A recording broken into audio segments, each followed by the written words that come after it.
Fala pessoal, tudo bom com vocês? Comigo está ótimo, sejam bem-vindos a mais uma review da semana. Episódio aí muito importante em relação aos conflitos em Laqua, enfim, toda essa direção que estamos nos levando, né, para a conclusão desse arco. E aparentemente vamos iniciar um novo arco chamado Pokémon Horizontes Mega Voltage a partir do dia 11 de abril. Pois é, na próxima semana é o último episódio desse arco atual que estamos agora, e 11 de abril o novo arco inicia. E conta com o time skip que a gente, enfim, já vinha suspeitando por conta do Terraleak, e ele vai acontecer. Então, deixa no izinho aqui como sugestão um vídeo para você ficar por dentro sobre o que tá rolando a respeito dessa nova saga do anime Pokémon. Bom, eu ando uma vibe bem mais positiva ultimamente e sempre fui, né, muito otimista em relação às coisas, principalmente em Pokémon. Mas eu preciso dizer que, assim, esse episódio, ele me incomodou um pouco. E provavelmente eu trago algumas críticas que talvez vocês possam ficar meio tipo, mas como assim? Será que não é melhor você repensar? E sinceramente, eu acho que não. Elas nem são tão avassaladoras assim, não. Elas são críticas que, na minha opinião, eu acho que para um episódio desse calibre, deveria ter postura desse calibre. Entende o que eu quero dizer? Então, eu sinto que não é assim. Eu sinto que é um episódio que falha um pouco na composição e de se entender que era um episódio muito bom e merecia, sim, mais tato, mais atenção, quanto talvez animação ou emoção. Então, quero saber se você segue a minha linha de raciocínio. Bora lá para mais um vídeo da semana. Deixa seu like, não esquece de passar no meu link do Amazon também. Bom, o episódio já começa num clima de suspense, porque o episódio passado inicia a raid do Zygarde versus Floragato, Crocalor, Quaxwell e Cerulege. É uma batalha que, como eu pontuei no episódio passado, eu acredito que o Zygarde está muito mais a fim de testar o poder dos Trovonautas, enfim, inclusive do Amityville, e ver se eles são capazes e o suficiente para cuidar de Laqua e resolver essas situações. É a forma como eu interpreto. Porém, ele segue as ordens do Gibeon até esse momento. Mas, vamos lá. A batalha está prestes a começar e, de longe, a gente percebe o aflito, né? Como eles estão todos aflitos. Sejam os Trovonautas, que não chegaram a ir até, de fato, Laqua e estão próximos ali naquela vila. Não só isso, a matriarca da vila, o Yuha, enfim, todos estão realmente aflitos. Inclusive a matriarca, ela interpreta, né, que o Rayquaza novamente trouxe desgraça ao local. Bom, é a interpretação dela, dadas as circunstâncias do passado e o retorno do Rayquaza. Mas a gente sabe que não é bem assim, e muito menos ele é o culpado de alguma coisa. Coloco como destaque a presença do botão, que foi um botão que foi colocado no dirigível dos Trovonautas, né, no Brave Asag, ou no Brave Olivine, como você preferir. E esse botão, ele está lá, a gente não sabe a função dele. Ele é um botão que faz alguma coisa. E o foco do episódio também, inicialmente, coloca ali, né, a Oreo ao lado do botão. Será que ela vai ativar caso for necessário? Bom, quem sabe. Mas vamos lá, vamos pra batalha, que é o que realmente importa. Cara, que batalha, assim, bem executada. O que eu acho que falha nessa batalha é a emoção e talvez um pouco a animação. E eu não tô falando isso naquele ponto de vista que as pessoas ficam sempre macetando animações. Mas eu acho que pra essência desse episódio, poderia ter elevado um pouco mais o nível, sabe? Eu acho que faltou isso. Falta aquela sensação para que situações que acontecem, que já são muito épicas, extraiam o máximo, entende? E eu vou dar exemplos aqui. É importante frisar que essa batalha ela também acontece porque eles precisam carregar o Terapagos. O Terapagos, na verdade, está fazendo a posição do Goku ali, né? Carregando uma grande energia para destruir o Hakurion junto com os 6 heróis. Então é basicamente carregar de Genkidama, se é que vocês me entendem. Obviamente ele só está acumulando energia para que ele consiga destruir o Hakurion. Então, enquanto ele faz isso, os outros estão batalhando. Bom, a batalha ela realmente começa com a Liquiadot decidindo dar suporte para o Ceruled e para o Crocalor. Então, elas vão tentar atacar pontos cegos para que tanto o Ceruled e o Crocalor consigam fazer ataques em cheio. Isso não funciona muito, principalmente porque o Zygarde ele vem muito com o Landroth, que acaba impedindo com que eles cheguem muito próximos ou que, enfim, consigam executar o ataque em cheio. Então, o Zygarde não tem muitos pontos cegos. Isso vai ser difícil, na verdade, para eles conseguirem lidar. E o Core Enforce, que é aquele Z que ele faz no chão, é um movimento, tipo assim, que... Eu não sei como eles conseguiram lidar com esse ataque durante algumas vezes que rolou nessa batalha. Essa é a primeira, e você já percebe o desgaste que esse ataque causa nos Pokémon. E aí, o Roy tenta atacar com Flame Charge, depois de ser todos ali amassados por esse ataque, e o Zygarde vem de 1000 Arrows. E aí fica, tipo, pior ainda, porque eles acabam tentando se esquivar, eles tentam, inclusive, a todo custo, novamente conseguir um ponto cego no Zygarde, principalmente o Amityville tentando atacar pelas costas do Zygarde, mas não dá, o Zygarde consegue dar um salto gigantesco e novamente vem com Core Enforce e acaba utilizando nos Pokémon. Então eles estão realmente assim com problemas. O que eu acho interessante nessa segunda execução do Core Enforce é que eles não são atingidos. O Ceruled acaba sendo removido do alvo do ataque porque a Floragato usa o seu cipó ioiô e puxa o Ceruled para onde ela tá. Maravilhosa, né? O anime tinha que fazer essas brincadeiras para mostrar que, tipo assim, de fato a Lico está dando certo suporte com seu Pokémon por ali. Então eu gosto de como eles vão executando a sinergia. Muito, muito bom. Mas é onde eu digo, talvez certos elementos da animação poderiam projetar tanto essa puxada, entre outras coisas, de uma forma mais dinâmica, que você fique extremamente imersivo na batalha. Eu acho que esses elementos faltaram. A gente pode pegar outros exemplos conforme a gente for conversando sobre esse EPI. E é muito interessante quando a Lico puxa o Ceruled, porque ela acaba alertando o Amityville para eles continuarem lutando juntos, evitar que ele tome atitudes precipitadas sem contar com o grupo em si. Então o Amityville acaba concordando com ela. E eles acabam fazendo uma coisa muito interessante. Em resumo, eles tentam atacar todos juntos, mas o Gideon continua com 1000 Arrows do Zygarde. Só que eles percebem um padrão nesse movimento. Quando ele usa esse ataque, várias células são arremessadas nos Pokémon. Só que ele precisa recarregar elas de volta para o corpo. E nesse momento, eles percebem que pode ser uma brecha para conseguir atacá-lo. E aí, eles percebem a brecha para atacar. Porém, o Gideon vai de 1000 Waves. E nesse momento, o Zygarde basicamente se, tipo assim, explode em várias células que retornam um redemoinho e acaba atacando todos novamente. Ele volta ao aspecto de Zygarde e aí vai com um Core Enforce para finalizá-los. Mas o que ele não contava foi uma estratégia absurda do Amityville em usar um Phantom Force em grupo. Você tá ouvindo exatamente o que eu tô falando. Ele usou um Phantom Force em área.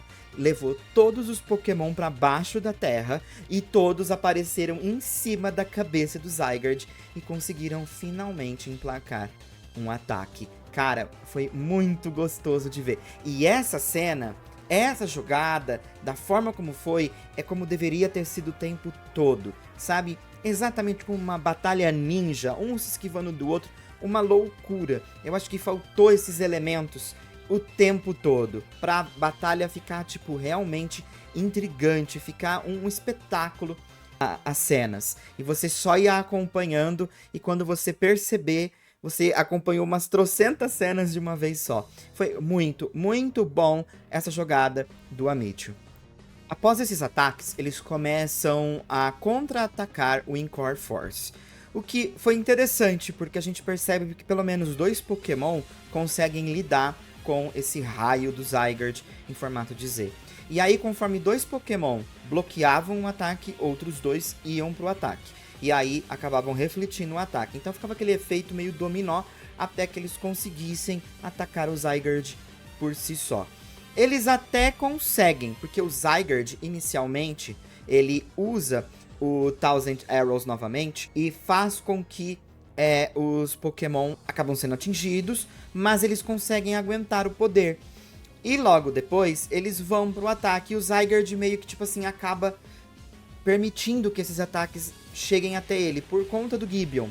Mas o Gideon aparentemente fez isso de propósito, porque logo depois ele acaba usando Thousand Waves novamente e dessa vez é implacável. Eu acho que ele queria essa aproximação de todos pra cima dele, para que assim ele conseguisse atacar em cheio. E aí o Terastal de todos ali acaba sendo dissolvido.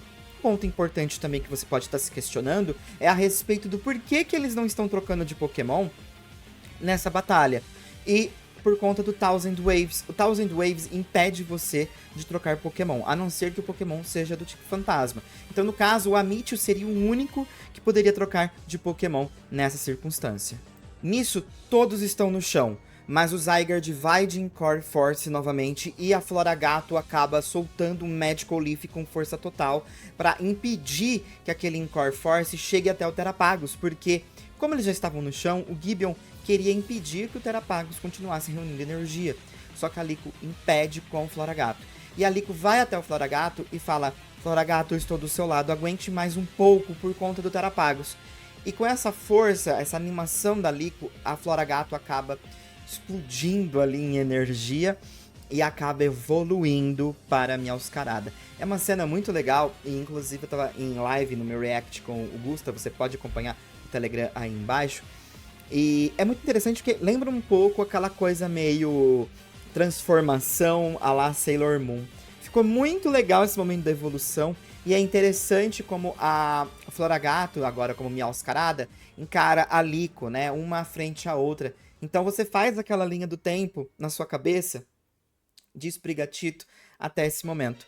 Muito, muito legal. E aqui a gente tem um momento muito interessante porque depois que ela evolui, e é tão emocionante essa evolução, o Amityville, ele é o único que consegue ficar de pé com seu Cerulege, porque os outros já estão debilitados. Mas ele avisa: eu só consigo com o Cerulege usar mais um ataque. Ele não vai aguentar por muito tempo. Então eu vou abrir o caminho pra você e você finaliza o Zygarde com a Meowscarada. Mas eu não tenho tanta certeza se esse Zygarde vai cair apenas com os nossos ataques. Mas eles precisam tentar. E eles vão. E é tão legal porque, tipo assim, o Zygarde novamente vai de Core Force e o Amityville vai com o Cerulege. O Cerulege tenta aguentar o máximo que ele pode ali recebendo o ataque. E aí ele consegue rebater o ataque. Nisso, a Meowscarada vai com Acrobatics, consegue acertar o Zygarde. O Zygarde ia rebater com um outro ataque, mas ela acaba usando um Sucker Punch. E nesse momento, após o Sucker Punch, ela acaba usando o seu novo movimento, que é o movimento que a Floragato ganha ao evoluir para Meowscarada, que é o Flower Trick. E nisso, os holofotes vão para cima da Floragato, a coisa mais linda do mundo, e lá de cima cai uma bomba floral que explode em cima do Zygarde. Muito, muito bom. Nesse momento é quando o Zygarde para e não obedece mais o Gideon. Ele vai para o lado da Liko e dos outros, porque como eu falei pra vocês, o tempo todo ele estava testando eles. E provavelmente também era um teste para o Gideon, porque o Zygarde se desfaz em várias células e volta para a Terra. E esse momento o Gideon fica desolado, porque ele percebe que o Pokémon abandonou ele. E ele não entende o porquê. E o Lucius explica que é tudo um lance de vínculo, de laço. Zygarde não confia no Gideon e nos propósitos dele. É diferente do que a gente estava acompanhando com os outros Pokémon, como a Liko e a Meowscarada, o Amityville e o Cerulege, que estavam lutando pelo bem de alguma coisa. E nesse caso, o Gideon não consegue reconhecer que o que ele tem de diferente dos outros, porque ele está lutando pelo bem do que ele acredita. E eu digo que foi uma prova também porque o próprio Lucius questiona o Gideon. Será que você não entende que o Zygarde lutou do seu lado por conta do vínculo que vocês tinham? Então, é uma coisa a se questionar também. Porque eu acho que até certo ponto o Zygarde talvez estava monitorando o Gideon.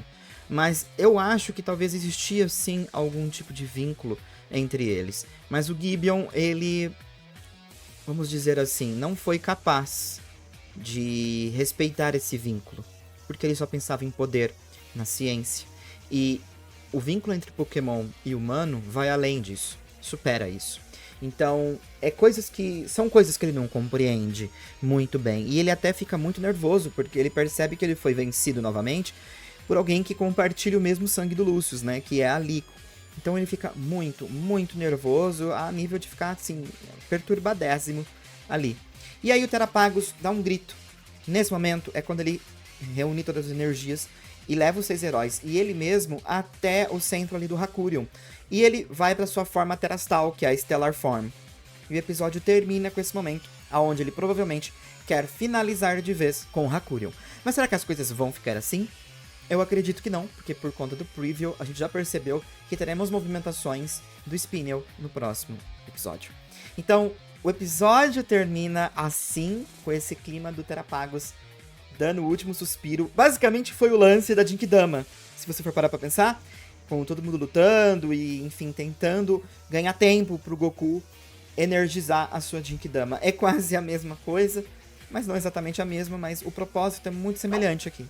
Então, gostei desse episódio, mas eu vou dar 4 estrelas porque o Gideon, ele foi configurado, e aí é onde eu te falo pra vocês a importância do Spinel. Mas o Gideon foi configurado como grande vilão de Horizontes, né? Ele tinha esse impacto que a gente, quando fosse ver ele em batalha, seria muito mais surpreendente. Quero pensar que por conta que o Zygarde ia virar de lado, estava fazendo só um teste, então não era necessário uma super batalha. Mas eu acho que o anime peca aqui, sabe? Se fosse possível dar 4,5, eu daria 4,5. Sendo bem sincero, eu vou dar 4,5, mas eu não tenho a animação do 4,5. Então vai ser 4 estrelas aí, mas assim, com sensação de 4,5. Porque eu acho que faltou só esse elemento que, tipo assim, você vê aquela batalha, meu Deus do céu, que batalha foi essa? Sabe? Eu não senti isso aqui. E, gente, tivemos tantas batalhas em Pokémon, principalmente em fins de arco, que essa não é uma batalha de toda surpreendente. Ela tem jogadas interessantes. Os movimentos do Zygarde são muito bem planejados aqui, mas falta aquele tato de ter transformado isso numa coisa épica. E é a forma como eu consigo colocar isso aqui pra vocês. Vocês podem até achado que foi a melhor batalha do planeta Terra, e é o direito de vocês, mas em base comparativa, porque temos material pra comparar, essa foi uma batalha que eu julgo que ela poderia ter sido melhor.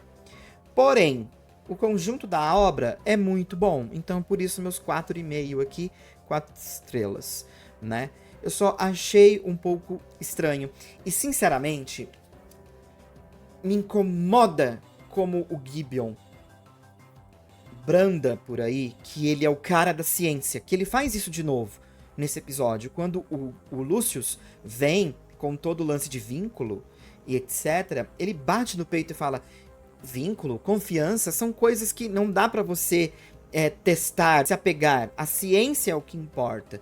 E isso me quebra um pouco, porque assim, ele estava jogado exclusivamente ao Zygarde. Ele ficou escorado esse tempo todo ao Zygarde, sendo que o Zygarde, na visão dele, já tinha traído ele antes. Então ele não se preparou contra uma possível tomada do Zygarde vir contra ele novamente. E como eu quero dizer isso? Pokémons que poderiam batalhar contra o Zygarde, lidar contra o Zygarde. Eu acho que isso peca um pouco na composição do personagem. Um personagem que fala sobre tanto de ciência, é tão exato, e ele não tem plano A, B, C, D, E. Não, ele só está fechado com um plano só. Ele pensou em tudo sobre o Terapagos, sobre estar basicamente morando em Laqua, porque o momento que o selo fosse quebrado, ele fosse para lá, mas ele não pensou naquele que uma vez, na visão dele, já traiu ele no passado. Isso me pegou, sabe? Então assim, eu não sei se o roteiro foi preguiçoso de não querer montar uma tomada aonde o Gibeon tivesse um plano B e começasse a atacar o próprio Zygarde e, tipo, tentar, com as últimas forças que tinha, lidar com a situação. Isso, obviamente, prolongaria mais as situações em Laqua. Ou se, né, no final das contas, esse plano B vai acabar ficando com o Spinel mesmo e... enfim. Mas eu não gosto do plano B ser o Spinel. Eu acho que o Spinel, pra mim, ele é o vilão. Ele é o maldoso, entendeu? E eu gosto que ele seja assim porque faz bem para que os mocinhos consigam ter, de fato, algo a se apoiar para usar a sua, né, espada do poder, do bem, etc. Mas se não tem um personagem assim, fica tudo muito cru. Então eu gosto da presença do Spinel, mas eu não gosto dos furos com o Gibeon. Eu acho isso, assim, pavoroso em relação a esse personagem, sabe? Então, talvez ter trabalhado um pouco melhor essa chegada em Laqua e ter tornado a batalha em Laqua uma coisa mais desenvolvida e ter durado mais tempo. Minha impressão, até porque aparentemente no episódio da semana que vem já finalizamos essa batalha em Laqua. Não sabemos o desfecho final, mas muitas coisas podem acontecer lá. Mas me incomoda muito como o Gibeon é ingênuo. Essa é a impressão que eu tenho, sabe? Então, deixo aí pra vocês a impressão de vocês nos comentários. Tô muito afim de ouvir e ler, no caso, né? É o que vocês têm pra dizer sobre o Gibeon em especial. Porque eu fico com essa impressão sobre esse personagem. Queria saber de vocês. Bom, vamos lá.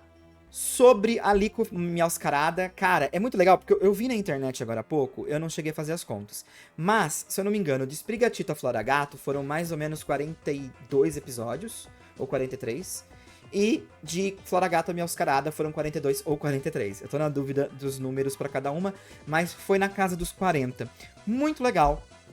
Achei muito interessante. Teria sido mais poético, né, a fazer uma diferença do número para o número que a Sprigatito evolui para a forma final.